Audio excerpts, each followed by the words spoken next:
Hello, in this video I'm going to show you how you can adjust music volume on your FC24. So to do this, you have to first go to the settings. Next, we have to open the settings one more time, but there's also a second option. There's two options to adjust this music. So the first one, we can go for the EA Sports music, where we can turn on or off or play and stop music by clicking on these buttons. As you can hear right now, it is playing, so I'm gonna stop it. And you can also turn all of the songs by tapping here and click yes. There we go. You can just go back, but when you turn it off, you will still have the music right here. That's the Volta music. So to turn it off, you have to go to the settings.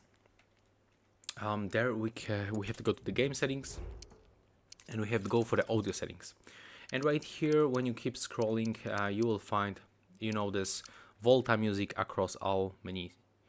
So here you can just turn it off. When I turn it on,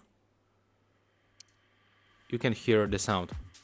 So even when I turn off the songs, I have still the music because I didn't disable this one. There's also the volume adjustment, so we can just use it like that.